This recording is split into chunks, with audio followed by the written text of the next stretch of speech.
Shalom tout le monde, j'espère que vous allez bien. Alors aujourd'hui nous allons voir les avancées avec TypeR parce que nous sommes à la version 0.3. Premièrement, TypeR utilise maintenant du Rust presque à 100%, donc vous pouvez le voir ici. Donc le TypeChecker n'est plus en Prolog, la logique a été convertie directement en Rust. Deuxième nouvelle, TypeR ne transpile plus seulement qu'en R, mais peut aussi transpiler en JavaScript et en WebAssembly. Donc comme vous le voyez, il devra passer par TypeScript avant d'aller dans JavaScript, et AssemblyScript avant de passer en WebAssembly. Donc les scripts AssemblyScript et TypeScript seront aussi disponibles dans le projet, mais le langage cible c'est JavaScript et WebAssembly. Pour l'instant, ces deux éléments sont des prototypes, donc j'ai réussi à faire des Hello World dedans et ajouter quelques fonctions dedans. Mais le but pour l'instant est d'abord de me concentrer sur R, hein, donc juste pour faire un proof of concept avec les deux, et ensuite pouvoir en fait implémenter le tout dans les deux autres langages cibles. Il est à noter que pour TypeScript, JavaScript ou Wasm, vous serez obligé en fait d'avoir Node.js installé sur votre système. Passons au cas pratique. Si je fais typer-help, j'ai maintenant un message d'information. Il faut savoir qu'on peut utiliser typer de deux façons, soit dans un fichier simple, soit dans un projet avec d'autres dossiers et fichiers. Lorsqu'on utilise un fichier simple, on peut en tout cas transpiler en du R et du TypeScript ou JavaScript.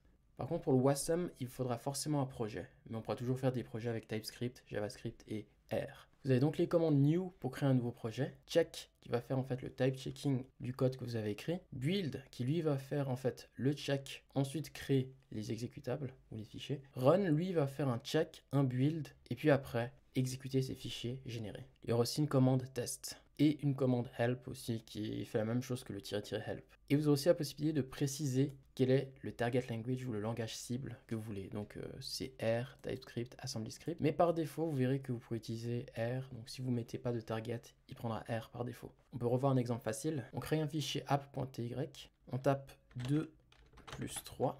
Et si je fais maintenant typer app.ty, il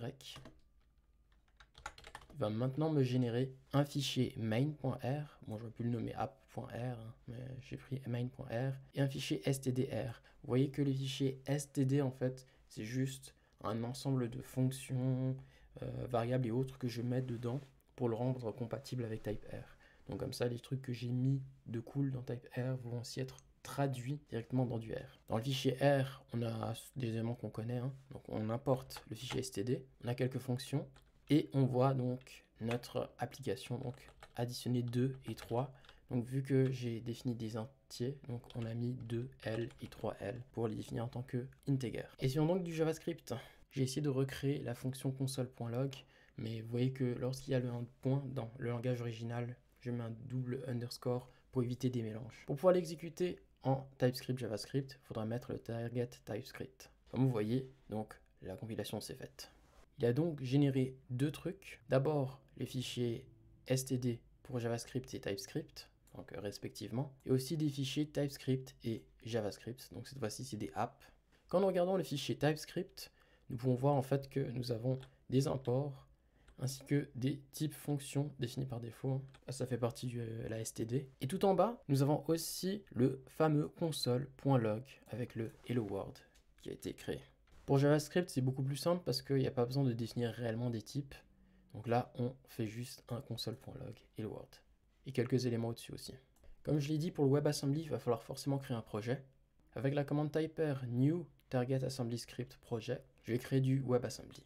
Comme vous le voyez, ça a mis un peu de temps parce que ça a téléchargé aussi des dépendances pour travailler avec du WebAssembly. Donc il faut avoir Internet aussi. Comme vous voyez, il a créé aussi la structure d'un projet, le nom du projet, un dossier typer. Là, on aura notre code typer pour notre projet. Un dossier assembly. Donc là, on aura nos fichiers AssemblyScript. Pour info, ils ont tous une extension TypeScript. Et un projet build, là où atterrira tous les exécutables. Et bien évidemment, des fichiers de configuration. Entrons dans le projet et éditons le premier fichier. Typer main.ty. On peut aussi faire pareil. Hello world console log.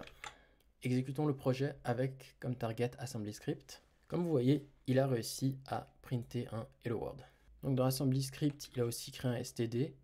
Il a mis un tsconfig, bien sûr, qui va avec. Il a aussi le index que j'aurais pu retirer, hein, mais qui se crée automatiquement dans la création du projet. Et dans build, nous avons maintenant un main.wasm. Donc c'est un fichier wasm qui en fait est exécuté avec un runtime. Donc c'est wastime. Je devrais même peut-être le mettre comme truc à installer par défaut. mais vous pouvez aussi l'utiliser en tant que module dans un projet HTML. Bien sûr, comme je l'ai dit, on peut créer d'autres projets. On peut créer un projet TypeScript. Ici, il n'y a pas besoin de dépendance, donc il crée le dossier directement. Nous avons un dossier TypeR, c'est toujours là il faut travailler. Un dossier SRC, mais dans le futur, je le nommerai TypeScript. Et un dossier dist, que je nommerai aussi dossier build. Encore une fois, en ouvrant le fichier main.ty dans TypeR, en faisant un hello world, en prenant le target TypeScript, il a créé le tout. Je l'ai un peu mis de côté, donc j'ai un petit souci avec l'affichage, mais ça se règle en quelques lignes de code. Mais comme vous voyez, le fichier distribution donc, contient les fichiers JS. Le fichier SRC contient le fichier TS. Donc comme vous voyez, les deux devraient être inversés. Donc c'est vrai que c'est quelque chose que j'ai mis de côté pour l'instant, mais que je travaillerai dans la suite. Seulement quand j'aurai du temps et quand j'aurai fini les trucs importants. On peut créer un projet R en faisant simplement new projet ou le nom que vous voulez. Comme pour les autres, nous avons un dossier type R qui aura le fichier main principal.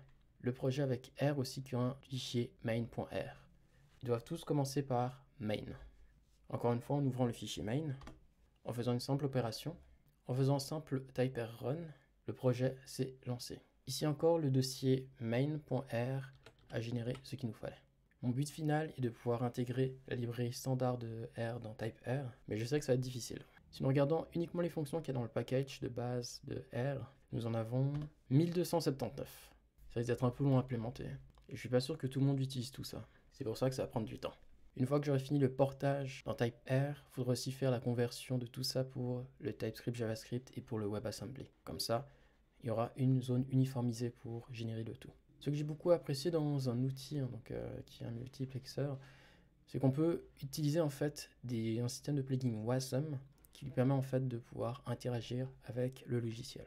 Et dans la même lancée, j'ai pris une image qui vient de API 7, mais voilà donc le truc, c'est que j'aimerais créer un plugin système qui permet donc de pouvoir créer le plugin depuis n'importe quel autre langage comme Python, Golang, C++, Rust et bien évidemment TypeR, vu que TypeR pourra aussi créer des fichiers Wasm, et ces fichiers Wasm seront capables de pouvoir interagir avec le système que j'aurais créé à ce niveau-là. Comme ça même, si je ne bosse pas trop tout le temps dessus, vous pourrez quand même avoir une sorte de contrôle au niveau du type checker.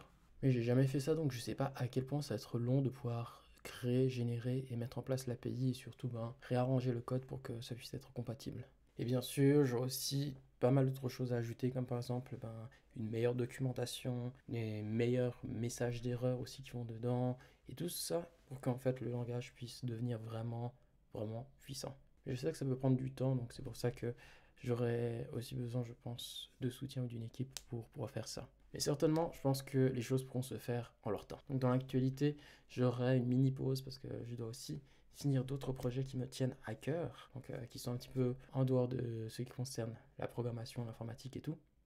Mais je reviendrai très vite dessus. Alors dites-moi si le projet vous plaît, il faudra juste un peu de temps, d'énergie et de la patience. Et bien sûr, si vous avez envie de discuter ou parler du projet, bien évidemment avec moi, vous avez aussi notre Discord qui est là. Vous pouvez aussi parler d'autres sujets et topics de WeData. Donc c'est libre aussi à tout le monde. Donc d'ici là, portez-vous bien et à la prochaine fois. Je vous dirai en tout cas que Dieu vous bénisse.